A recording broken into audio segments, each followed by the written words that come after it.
बिस्मिल्लाहिर्रहमानिर्रहीम अस्सलामुअलैकुम वरहमतुल्लाहि वबरकातुहू। हमारी 80% खवातीन इस गलत फहमी का शिकार रहती हैं कि नमाज तरावी जो है वो रमजान में सिर्फ मर्दों के लिए मखसूस है, औरतों के लिए इसमें कोई ऐसी पाबंदी नहीं है। हालांकि ये बहुत बड़ी गलत फहमी है। नमाज तरावी जो है वो सुन्नत मोकदा है और इसका छोड़ने वाला गुनेगार है, मर्द के लिए भी और औरत के लिए भी।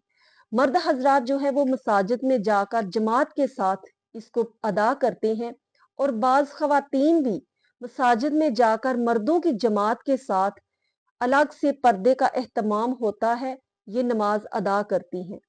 हालांकि उसमें मर्दों ने पूरे रमजान में नमाज तरावी में एक कुरान पाक जो है वो मुकम्मल करना होता है। इस तरह नमाज काफी लंबी होती है, जबकि खवातीन के लिए घर में पढ़ने में आसानी है कि उसमें वो छोटी छोटी सूरतें अदा करके अपनी नमाज को मुकम्मल आसानी से कर सकती हैं।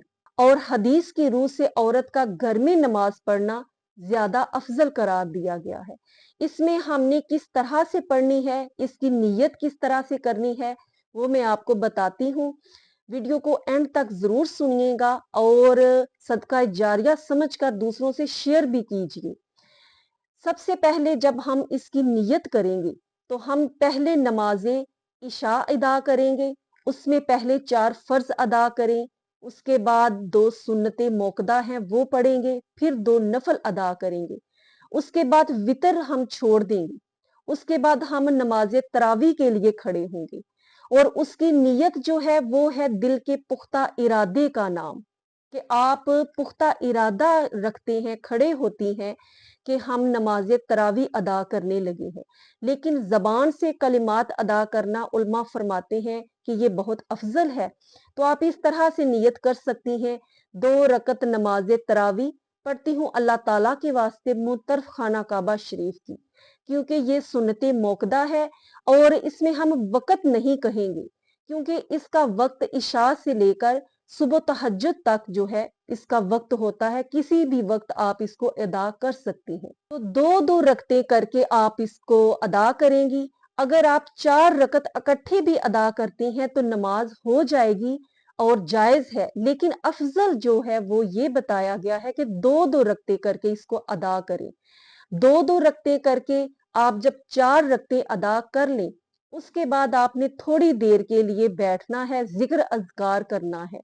उसमें आप जो दुआ तरावी की है वो अगर आपको याद है वो पढ़ ले, अगर नहीं तो जबानी नहीं तो लिखी हुई आप पढ़ सकती हैं, किसी किताब से देखकर गूगल पर रिसर्च कर ले, वहां आपको आसानी से मिल जाएगी, ऊपर से देख के पढ़े। और अगर नहीं तो कोई और दुआ वो पढ़ ले, आप सुबहान अल्लाह की, अस्तगफिरुल्लाह की तस्बीह कर ले। मकसद सिर्फ ये है कि थोड़ी देर रुक के आपने जिक्र अज़कार में मसरूफ रहना है। उसके बाद आप 2-2 रकत कर कर पूरी नमाज मुकम्मल करें और इसमें कोई खास सूरत तिलावत करना वो मखसूस नहीं है।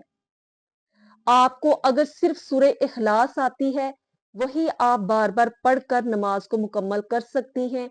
अगर आपको बिलखसूस खवातीन को 4 कुल ज्यादातर आते ही होते हैं, उनको आप अदा करें। 4 रक्तों में 4 कुल पढ़ लें, फिर आप जब शुरू करें फिर वो 4 कुल पढ़ लें।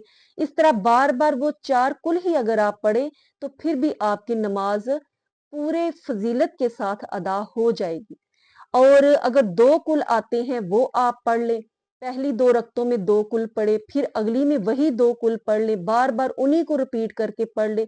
सिर्फ इसमें ख्याल आपने ये रखना है कि जो पहले वाला कुल है वो पहले पढ़ना है, जो बाद में आता है वो बाद में पढ़ना है। इस तरतीब का ख्याल रखना जरूरी है। ये नहीं कि जो बाद में है वो पहले पढ़ ले, जैसे सूरह अखलास है वो आप पहले पढ़ ले और सूरह अल काफिरून आप बाद में पढ़ ले। इस तरह पढ़ना गलत होगा और सवाब में कमी वाकया होगी, बल्कि गुनाहगार होंगे। 20 रकत अदा करने के बाद फिर आपने दुआ करनी है, उसके बाद आपने 3 वितर अदा करने हैं, फिर 2 नफल आप पढ़े और अल्लाह अज़्ज़ व जल हमें सही तरीके से अदायगी करने की तौफीक अता फरमाए। और खवातीन के लिए बिलखसूस अफजल ये है कि वो घर में अदा करें, क्योंकि इसमें कोई खास मुश्किल नहीं है। کہ آپ جماعت کے ساتھ ادا کریں یا عورتیں جماعت کے ساتھ اپنی الگ سے کروا کے جماعت اس نماز کو ادا کریں، الگ الگ اپنا اپنا پڑھ کر زیادہ اصال ثواب کی مستحق ہو جائیں۔ اپنا خیال رکھیے گا، دعاؤں میں یاد رکھیے گا۔ السلام علیکم ورحمۃ اللہ وبرکاتہ۔